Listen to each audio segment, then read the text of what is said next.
My name is Claire Bennett. I am 32 years old. For 3 years, I worked 2 jobs.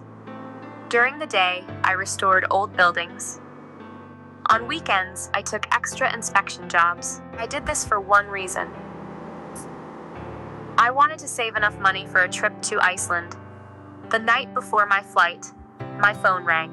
It was my mother. "You have to watch your sister's kids," said. She did not ask me, she told me.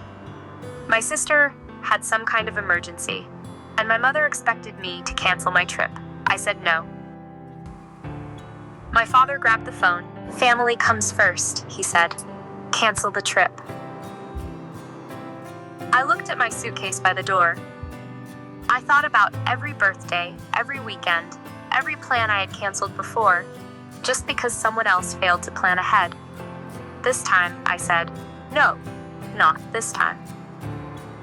An hour later, my sister Nicole sent me a text. She called me selfish. Then she added one more line. "You'll change your mind when you see them."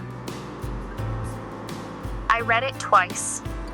I thought it was just another guilt trip, another threat to make me stay.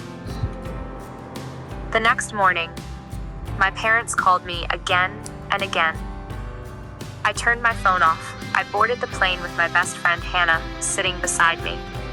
For the first time in years, I chose something for myself. 7 hours later, we landed in Reykjavik.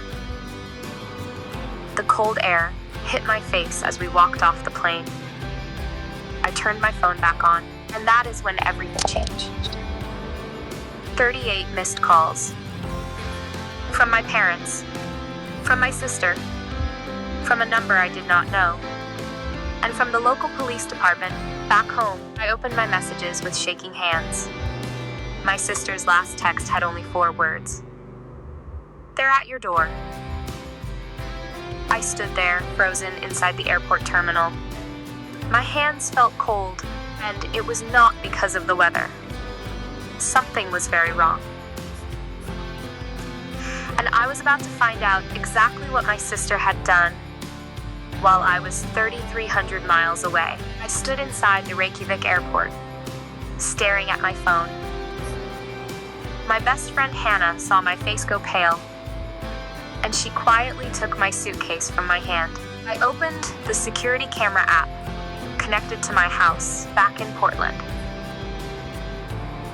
The first clip was recorded at 8:14 that morning, less than an hour after I left for the airport. A dark SUV pulled up outside my house. My older sister, Nicole, stepped out.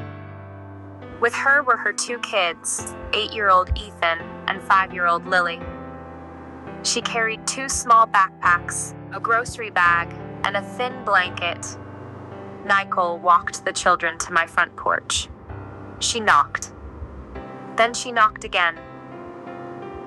She looked straight into the camera and said, "Your aunt is inside.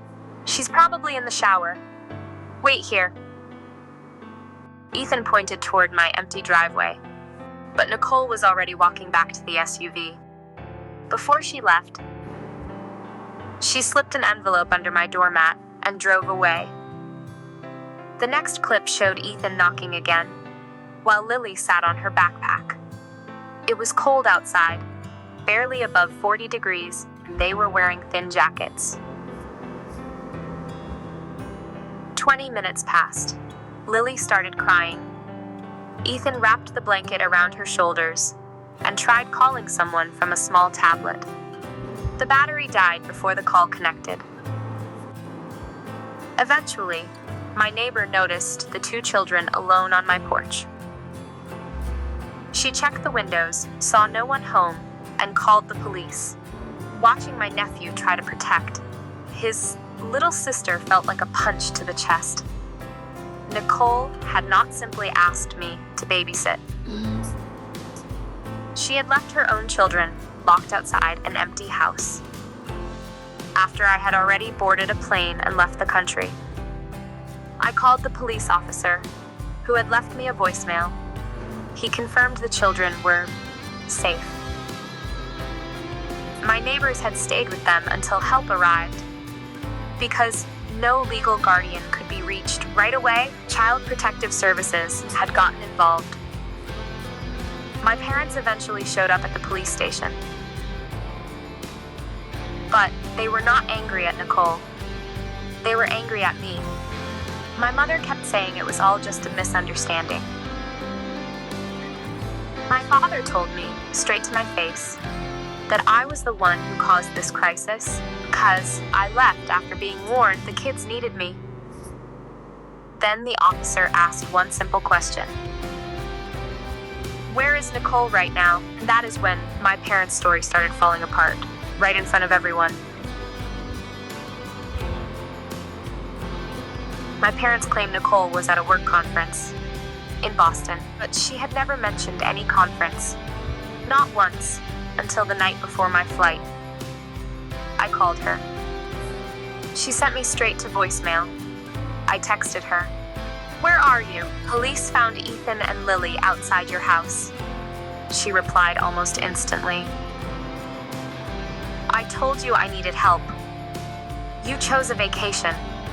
Don't act shocked that there are consequences. Hannah, who worked as an insurance investigator, told me to save everything. Every message, every clip.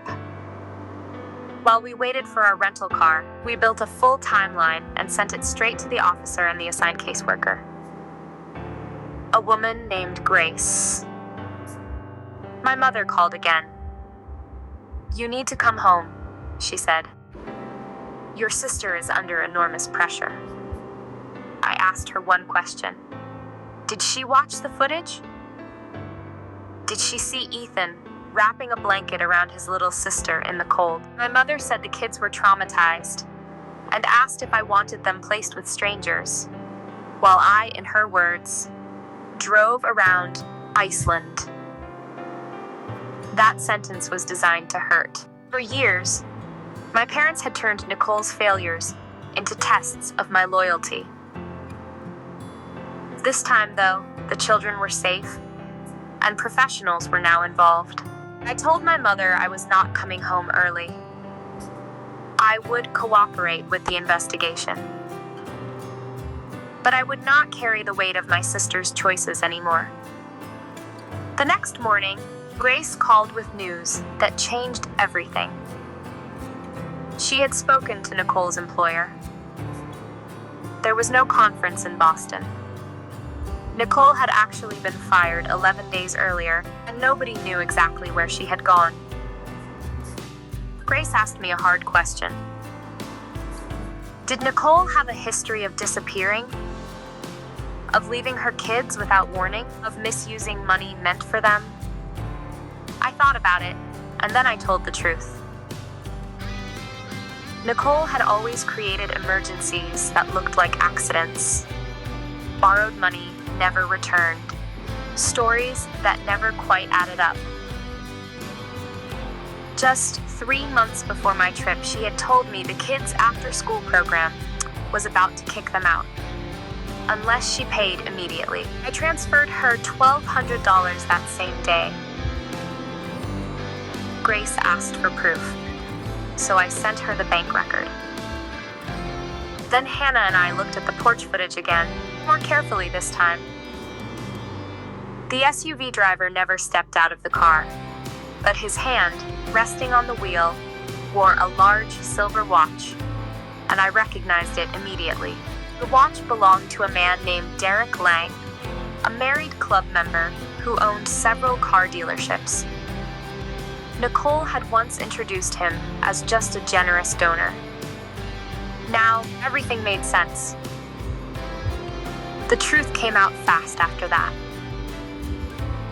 Nicole had been fired after money went missing from a charity fundraiser at her workplace. Investigators found that thousands of dollars had been quietly moved into a digital account under her name. Her Boston conference was actually a 4-night resort trip with Derek. She never planned to ask me properly. She planned to simply leave the kids at my house because she no longer had money for a sitter. When I left for my trip anyway, it ruined her plan. So she turned my refusal into a moral failure. When I confronted my mother, she finally admitted something worse.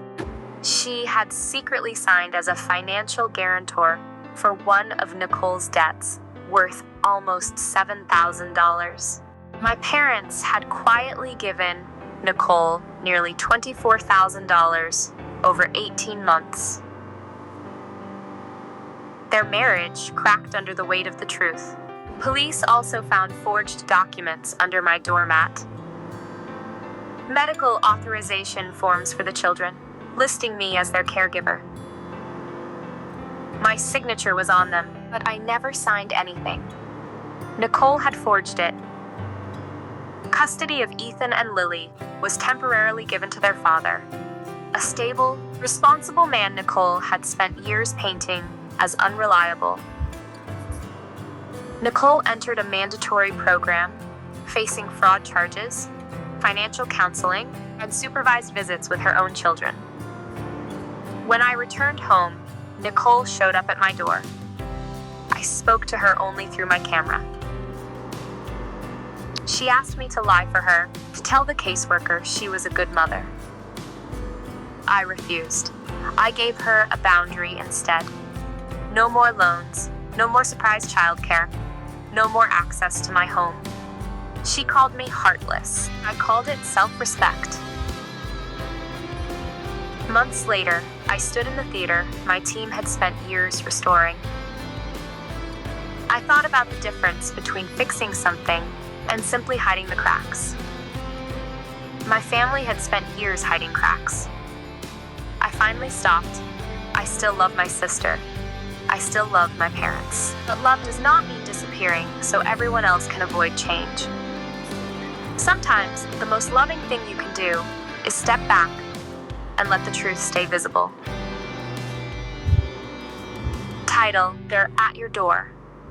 What my sister did the night I flew to Iceland.